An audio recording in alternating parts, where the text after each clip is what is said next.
Hi, it's Handy Val Auto. In this video, I'll be replacing the engine filter on this 2020 Cadillac XT6 3.6 liter. But everything I do and show will be the same for all XT6 years and models. Here is the new genuine AC Delco filter that will be replacing the old one that sits here underneath what's called the air filter housing. You can kind of see it. That's exactly where it goes. And in terms of the numbers, this is the one you're looking for. This is genuine. A dirty filter will cause problems with your Cadillac's performance, including using more gas and decreased horsepower. So it makes a lot of sense to change these filters every 2 years, or about 10,000 to 12,000 miles, or about 20,000 kilometers. I'll show the easiest way to replace this, as there are a few other more complicated ways to do this. But why complicate? We're here to lift this part up, which is the top part of the filter housing, and then we're going to remove the old one and slide the new filter in. So let's get to it. We'll need to loosen, not remove, these 5 screws. Okay, so you want to keep them embedded in the top part of the filter housing. Again, not to remove them all, because you do run the risk. By removing them all, you do run the risk of losing them into the engine bay, and you're going to spend a lot of time recovering them. So let's slowly unscrew each. Okay, and it's a very simple one. It's a very common head. You can see that. I like to call that the star. You're kind of just going to go in there and unscrew. Kind of do each one. It's just metal into plastic, and you want to get all 5. Do all 5 slowly. Okay. Kind of do a little bit of each. Just go right around. Here's one a little bit harder over here, but again, very easy to get to. And then the last one, the 5th one, is right over there. Okay, not hard at all. Make sure you got a long screwdriver. So this is about where you want to get them, right? If you keep unscrewing them, there's a good chance they're going to dislodge. Now, they shouldn't dislodge, but there's a good chance they will, and it depends on who's worked on your car before. So when you've got these all, roughly all the same, you're going to now want to start doing this a little bit, and you're going to see that they all start to come down. Now, the easy part here is you don't need to do too much. You don't need to take anything out. Move it out of the way a little bit. Lift, lift. Squeeze it out, and you can then just drop this. So let's have a look here, what we're looking at here. Here's the old filter. Oh, it looks actually like it's in really good shape. Let me just slow it down here, okay? Oh yeah, actually, you know what? We're going to keep this. Yep, we're not going to replace it. You can see it. A really dirty filter obviously is going to be discolored. This isn't discolored, right? Here's the new filter. They look almost the same. Slight discoloration. Okay. Yeah, now let's have a look inside the housing as well. You may want to keep that area clean. You don't have to, because the air flows from here. Okay, let's see. Let's give it a shot here. The air is flowing from here, and then it goes through the filter, and then the clean air comes in through here. So whatever's in here actually has to go through the filter. So not necessarily that you have to clean, but it's always nice to go in there with a little bit of a rag and clean this up.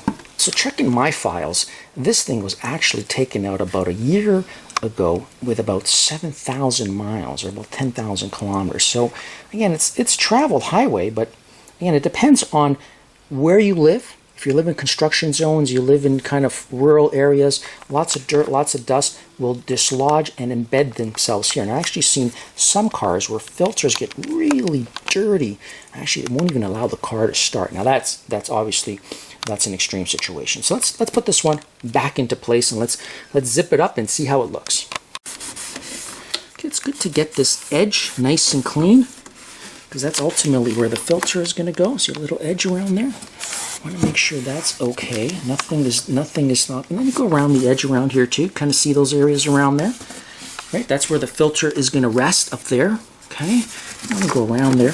You don't need to go all the way down there. I think that you could just leave. You could sort of see the particles of sand and whatnot that would have accumulated. Again, this would have all been filtered out anyway. So we're going to leave that just the way it is. Let's go back with the old filter again. Keep this in there for another year. Save it, and you're going to want to make sure when you're let's go back here. This is a very critical point here. You see the groove around here? You got to make sure that this orange part is all around, all around. It's not being misplaced. Okay, so that's good. That's good. And you're going to go all around. You're going to check it up all around. Okay, make sure there's no gaps leading out, and that looks good. Now you're just going to push this back into play.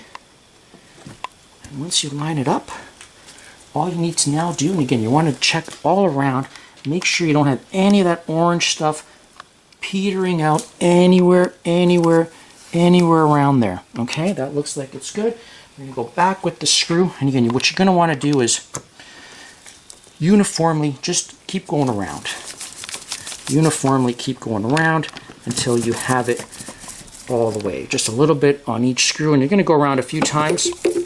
Get it snug. You don't need to like really torque this thing like crazy because it is plastic. Okay, make sure you get all of it. As soon as you face a little bit of resistance, your job is done here. Okay. Before we call this a complete job, we'll need to do two final checks. Now, obviously, this is now sealed. Okay.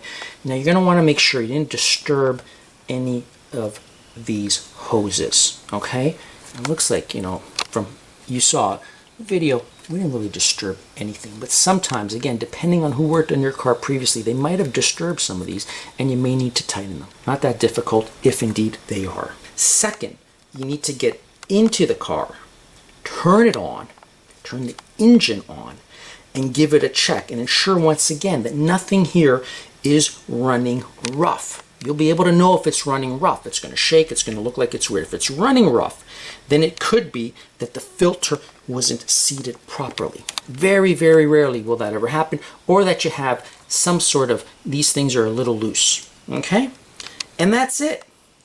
Thanks for watching Handy Val. On the screen you'll see my Cadillac XT6 video playlist that includes many other XT6 how-to videos.